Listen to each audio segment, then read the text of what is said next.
Uma coisa muito importante é nós prestarmos atenção nos sintomas. Então vamos supor assim, se você anda tenso, preocupado, você anda ansioso, não está dormindo bem, está sem paz, mau sinal, querido. Você está, pior do que isso, você está sob influências demoníacas. E pior do que o que você está sentindo de sintoma, pior do que isso, você está vulnerável a doenças, a acidentes, suas finanças estão indo de mal a pior. Pior do que esse sintoma, querido, é quem está fazendo isso. Quem está fazendo isso é o diabo.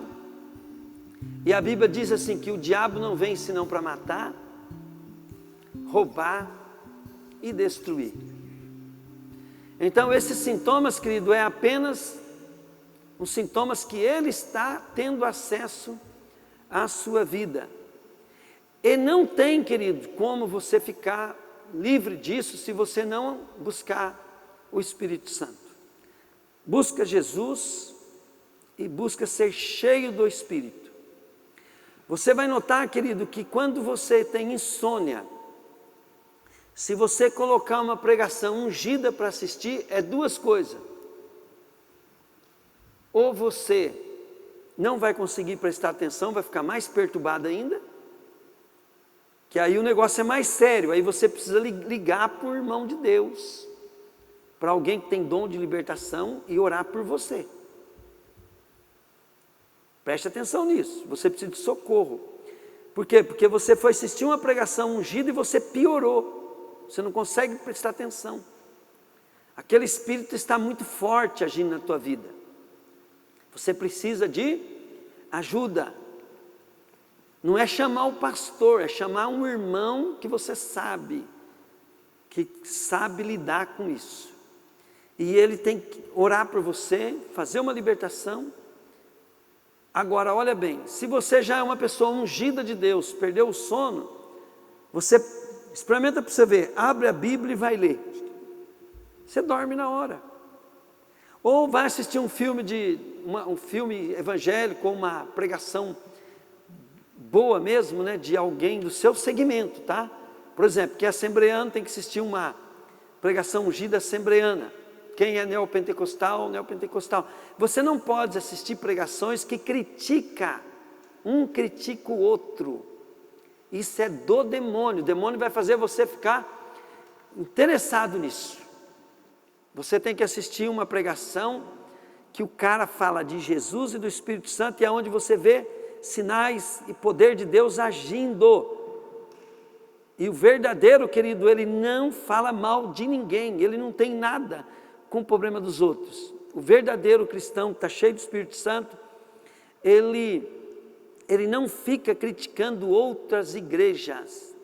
Jesus falou, e conhecereis a verdade vos libertará. E quem é a verdade? Eu sou o caminho, a verdade e a vida. Ninguém vem ao Pai a não ser por mim. Então você não fica conhecendo a verdade, escutando os outros, falando mal dos outros.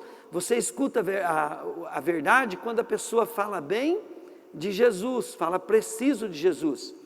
E você só vai saber que quem está pregando está falando a verdade quando você mesmo tem um pré-conhecimento da Bíblia.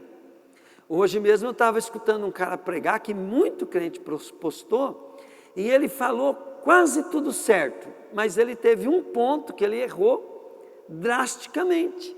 E aí por que ele errou drasticamente? Porque aquele entendimento que ele tem é antibíblico daquele assunto.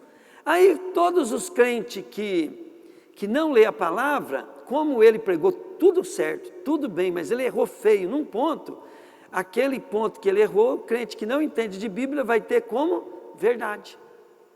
Por quê? Porque não é só ouvir o seu pastor pregar, não é só ouvir o irmão pregar, você tem que ter a sua leitura bíblica, você tem que ter o Espírito Santo, e você não sabe o que o teu pastor prega, só ouvindo ele pregar, você sabe o que ele está falando porque você conhece o seu pastor. Uma das coisas, para você buscar um pastor, você precisa conhecer o teu pastor. Por exemplo, se você sabe que o seu pastor nunca deu cano em ninguém, é um bom pagador, então você sabe que o teu pastor não é dinheirista, nunca enganou ninguém, nunca pegou dinheiro de ovelha, nunca emprestou dinheiro e não pagou. Você sabe, você conhece a vida inteira dele. Aí, né, querido, o pastor um dia está falando sobre dízimo e oferta, né? Quem não conhece o pastor pode falar, esse pastor deve ser pilantra, né? Por quê? Porque ele não conhece. Então, como é que nós vamos ser mais edificados na palavra de Deus, conhecendo a verdade? Me diga com quem tu andas, que eu te digo quem tu és. Por isso que nós temos que ter uma igreja. A Bíblia diz que nós temos 2 mandamentos para seguir. Um é amar a Deus sobre todas as coisas. Segundo, é amar ao próximo como Jesus nos amou. Cumprindo isso, nós cumprimos todos os mandamentos. Aí, querido, para que servem os outros mandamentos? É para você ter a habilidade de lidar com as circunstâncias. Como é que eu vou lidar com as circunstâncias? E fazer certo e fazer bem. Aí é o ensino da palavra. Mas a Bíblia deixa bem claro que o que habita em nós, Ele nos ensina tudo a respeito de Jesus. E Ele nos guiará a toda a verdade. Então, se você procurar ser cheio do Espírito Santo, vai dar tudo certo. Aí a palavra, querido, o Senhor, Ele vai começar a conduzir as nossas vidas, as nossas finanças, o nosso casamento. Por exemplo, né, um casamento. Às vezes a pessoa começa a perder o amor, o interesse, desculpa a palavra aqui, tá, o tesão, né, pela companheira. E a pessoa vai deixando isso acontecer, ou a companheira pelo companheiro, vai deixando isso acontecer. E isso acontece por causa de uma questão, tem diversos fatores, né, que nós temos que aprender a lidar. A Rose, ela diz que passa nas lojas, né? Então, quando ela comenta alguma coisa que fala do nosso casamento, né? Então as pessoas não acreditam, falam, mas isso não existe, né? A minha família mesmo fala assim, mas você gosta tanto assim do meu irmão mesmo, né? A minha irmã fala, né, para a Rose. Por quê? Não é porque o pastor é melhor do que vocês, ou a Rose é melhor do que vocês. É porque eu oro. Isso é trabalho que vai acontecendo com os anos, no dia a dia. Nós talvez somos os piores de todos, mas como nós vemos que precisamos do Senhor, né? Aí o Senhor vai fazendo isso. E é possível você ficar velhinho, feio, você ficar uma mulher feia, o teu esposo um sapão feio também, e vocês serem apaixonados um pelo outro. Por quê? Porque o Espírito de Deus vai fazer isso com você. Aí, querido, você fala assim, pastor, mas eu não quero isso. Então, isso é para quem é apaixonado por Jesus, que fala assim, eu vou fazer de tudo para mim ir para o céu. Eu vou para o céu. Pronto, acabou. Glória a Deus. Então diga comigo, eu preciso prestar atenção nos sintomas. Sabe, amado, olha bem, a pior luta que você tiver mostra o que é prioridade. Essa é uma das razões que você tem que pedir socorro para o Espírito Santo. Tem coisa que é só milagre, mas muitas coisas Deus vai usar isso para transformar a tua vida. Então vai demorar de acordo com o teu esforço para você mudar. Entende? Tem problemas que Deus precisa mudar a tua vida, ela é como um remédio. Suponhamos assim, né, que você tem que parar de comer ou beber alguma coisa hoje, senão vai te dar um câncer daqui 5 anos. Então Deus sabe o caminho que você está pegando e de repente está aparecendo um problema na tua vida, que aquele problema é simplesmente para te conduzir para você não acabar numa desgraça daqui a uns anos. Então o que você tem que fazer? Você vai concentrar nesse problema. Por que eu estou falando? Esse não é milagre, esse é busca da palavra, dedicação, transformação. Por exemplo, às vezes você está ganhando muito dinheiro, mas muito dinheiro mesmo. E de repente, né, você começa a gastar o dinheiro errado. E Deus permite, né, que você perca tudo e você começa a passar uma crise muito grande. Aquela crise, Deus não vai fazer um milagre. Deus vai querer mudar você, para depois você voltar a prosperar. Isso aconteceu comigo várias vezes. Quando Deus queria me mudar, veio uma crise financeira para que eu pudesse me reeducar financeiramente. E aí eu comecei do zero de uma maneira mais correta, e aí foi dando mais certo. Aí tinha que fazer outra mudança, mas como eu sou teimoso, né, sou meio ignorante, eu tive que quebrar de novo, aí fazer uma mudança mais radical. E de lá para cá eu aprendi nas minhas finanças, né? Não fique acomodado, sempre vai melhorando, que o Senhor vai, uma hora ou outra, né? Você vai estar pronto e Deus vai derramar bênçãos sem medida na tua vida. Assim é no casamento. Às vezes não acontece uma desgraça no casamento de repente. Isso é fruto de um descuido. Mesmo que você tenha Jesus, né? Quem não tem Jesus é lógico, vive descuidado. Mas buscando Jesus, você precisa saber trabalhar o teu casamento. Sabe, amado, esse ouvir, ele tem a ver com entendimento. Quando você tem um entendimento, você começa a ver que aquele negócio é bom. Diga comigo, o negócio é bom. Aí o entendimento faz você ter uma convicção. E aí, quando você vai fazer aliança com Deus, igual eu tenho aliança, igual muitas pessoas têm, você tem a tua convicção.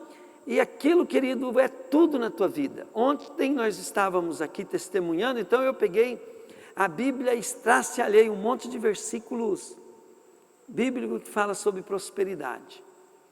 Aí veio um irmãozinho aqui, ali o irmão, e ele veio falar do emprego, de como, né, que Deus... E aí ele falou para mim, ó, hoje eu só compro à vista, estou guardando um dinheirinho, né? Em compensação, veio um outro irmão, né, que é crente há muito tempo. E ele nunca se firmou numa igreja. E ele ficou muito rico, mas agora, querido, ele quebrou de uma maneira que é impossível se levantar se não for por Deus. Aí ontem ele veio testemunhar aqui, né, ele falou assim, olha... Eu precisava faturar esse ano de 2020 3.400.000 para a minha empresa sobreviver. Era impossível. E aí, no começo do ano ou no final do ano passado, ele ligou para mim, lá de Curitiba, falou, pastor, você me aceita como membro? Porque eu nunca tive uma igreja e eu quero, estou sentindo de Deus, assim, de ter uma igreja, ter pastor e congregar. E a situação dele era difícil. Ele pegou e começou, se filiou como membro no ministério, começou a frequentar o membro aqui. E ele sempre contribuiu nas igrejas, dízimo, oferta, mas ele nunca, sempre ele quis meio do jeito dele, nunca falou que era um membro fixo, ficou firme num lugar. Assim, mais ou menos, estou falando o testemunho dele. Aí, ele falou assim, resultado.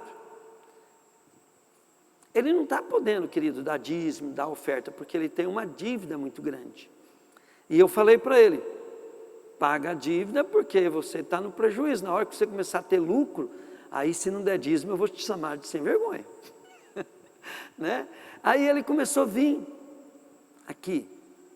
Aí ele falou assim ontem, né, que a empresa dele faturou 4 milhões.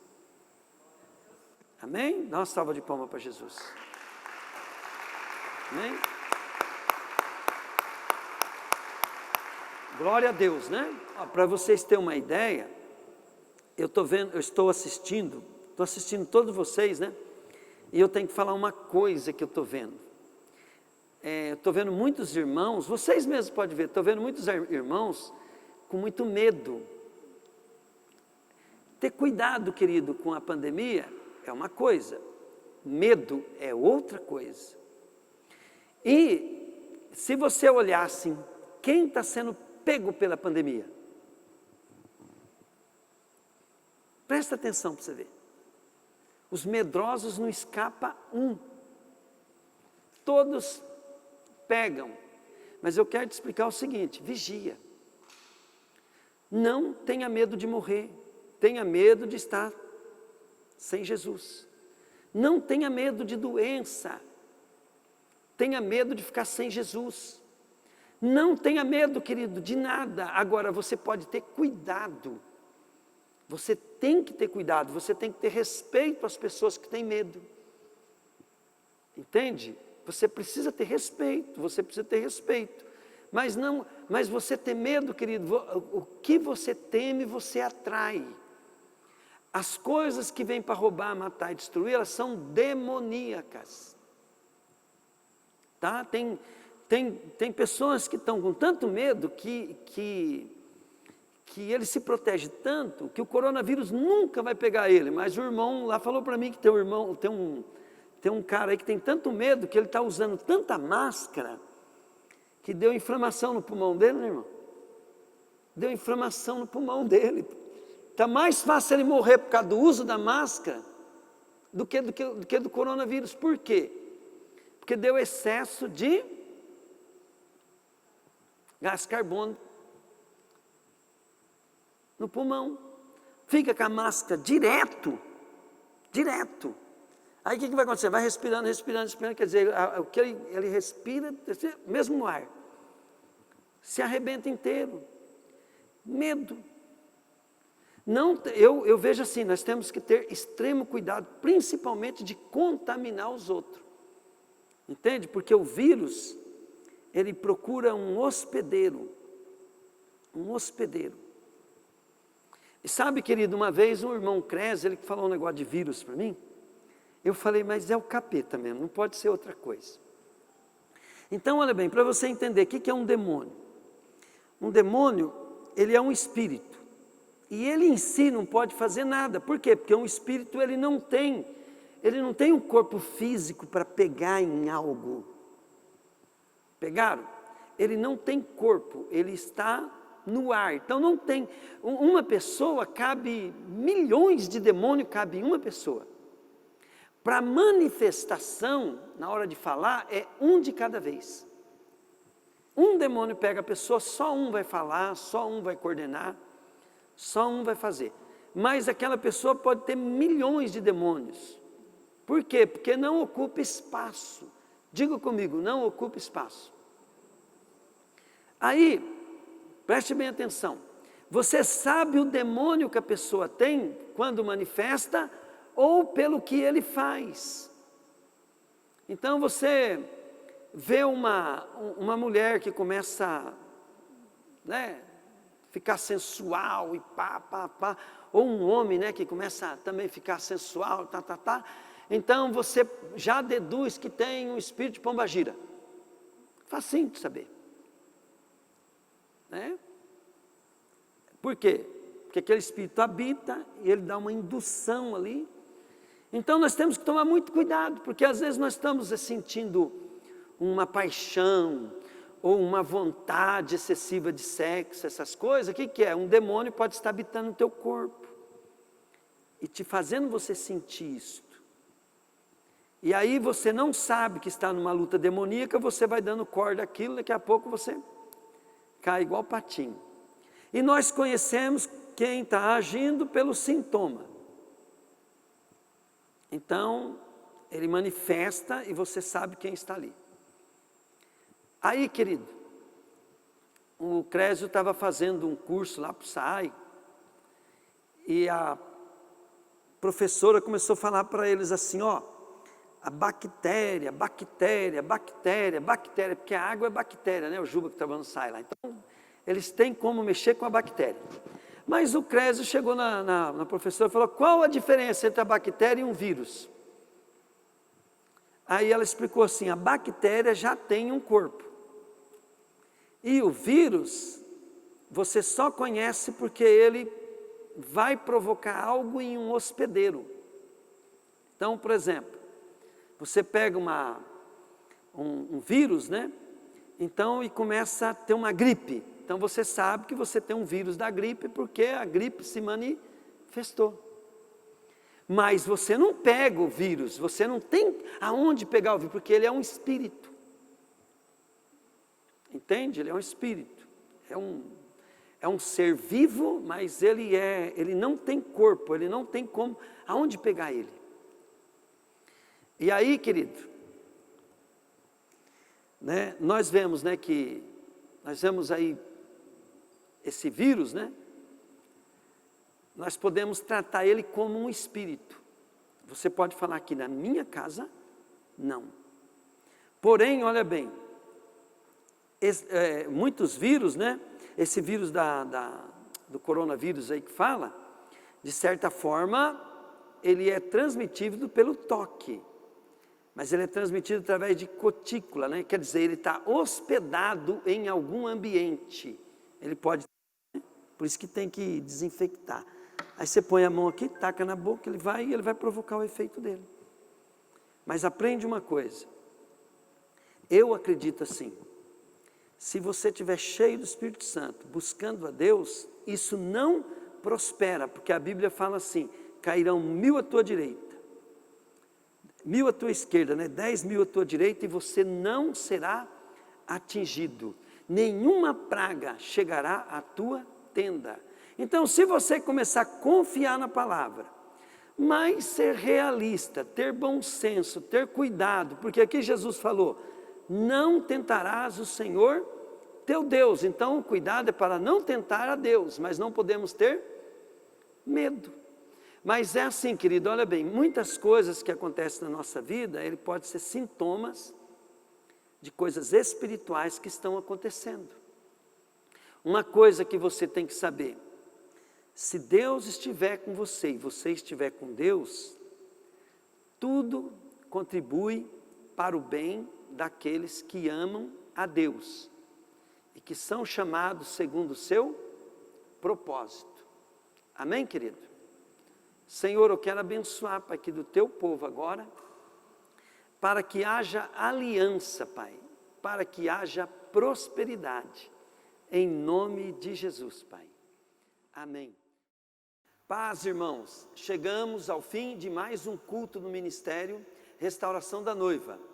Capricha, vamos morar no céu junto. Deus abençoe a sua vida. Venha participar conosco.